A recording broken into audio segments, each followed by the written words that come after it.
Yes, YouTube, welcome back to Bikes of Ride. With me today is Honda's 2022 NT1100. Big shout out to Norton Honda in Letchworth, Garden City for the loan.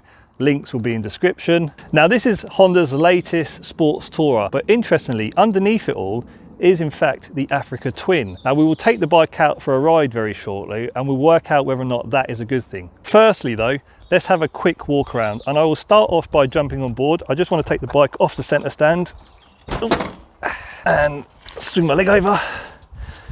And so we have a seat height of 820 millimeters. The bike actually weighs 238 kilograms. You can see I'm 6 foot tall, easily flat foot in the bike. How does the bike look two up? Thanks to my beautiful assistant here, she's going to kindly jump aboard and we shall demonstrate that for you right this second.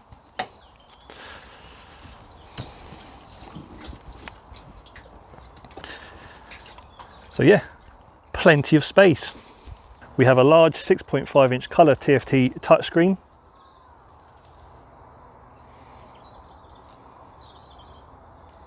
Which connects to Apple and Android via this socket. Switchgear, that might seem a little bit of a puzzle. Engine is a 184cc 8-valve parallel twin, producing 101 brake horsepower and 77 foot-pound of torque. Front and rear suspension are preload adjustable. Front discs are 310 millimeters, coupled to 4-piston radial calipers. We have LED headlights. This windscreen is manually adjustable. And as standard, the bike comes with heated grips, cruise control, 5 rider modes, the center stand, as well as 65-litre panniers. So how about I stick my helmet on and take the NT1100 for a ride.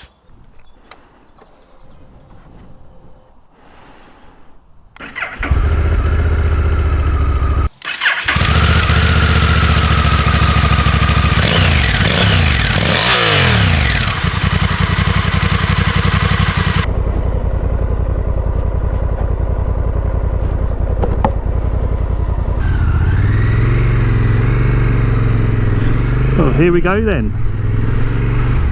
Thought I'd jump straight onto an A road since this is a sports tourer.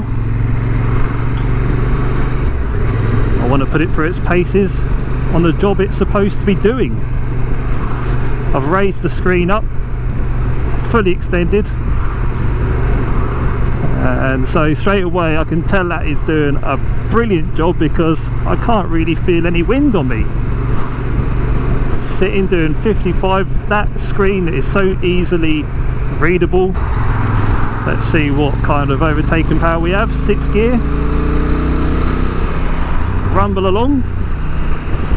Because we've got a parallel twin, you can really feel it thudding away, especially when you give it a handful. And so riding along here at 70 with just under 4,000 RPM. And actually we've got some deflectors down here too, and down by your feet as well. Working a right treat. I feel like I'm in a little bubble.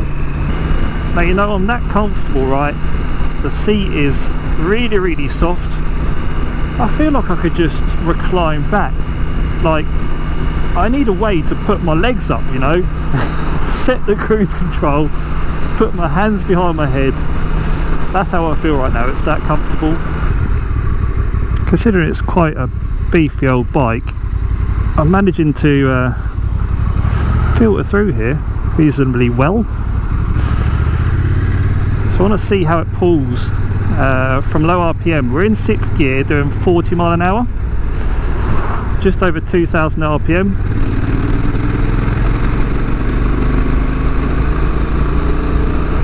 Sort of doesn't like doing that really, to be honest.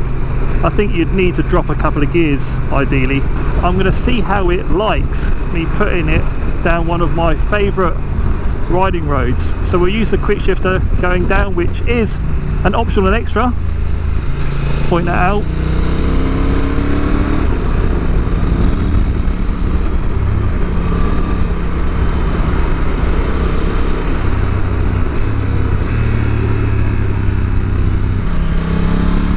Wow. Sorry.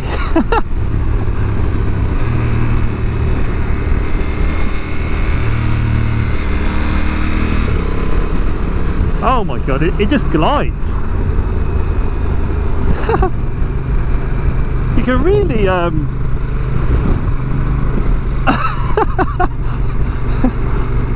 using the urban mode, rider mode.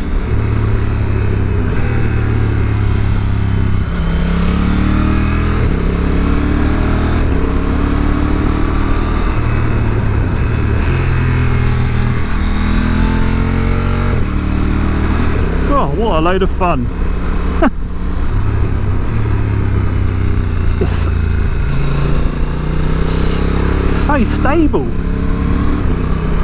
And the quick shifter has this satisfying like delay between changes, and so it just, you know, so it's got a soft gear change and then soft suspension. It just wallows between the bends, and it seems to change direction so easy, so fast. And this is the Africa Twin chassis, only with shorter suspension.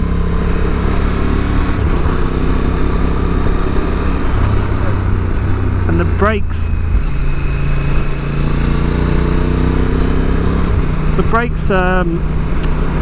yeah, adequate. A bit of dive from the front. You would assume, being 1100 parallel twin, it would have waves of torque, and it does have a lot of torque. I did point out that it's got 77 foot-pounds of torque, right?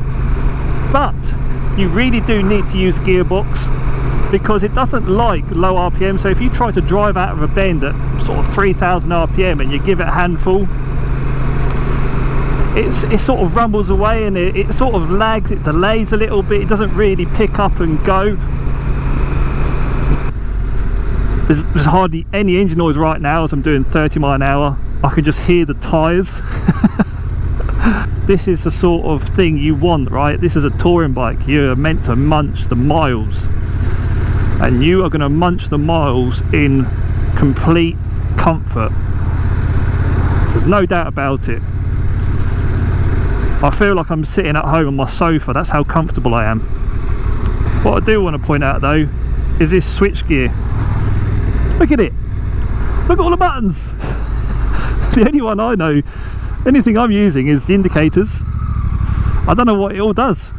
I think you'd have to get the user manual out and really understand what's going on here. I mean, there's buttons up here. Yeah, these mirrors, excellent. I can see lots out of them. And the range at the moment, we've got 220 miles.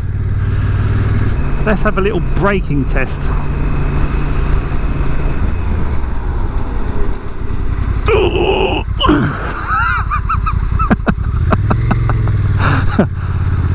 Bit of ABS intervention there, but pulled up really briskly.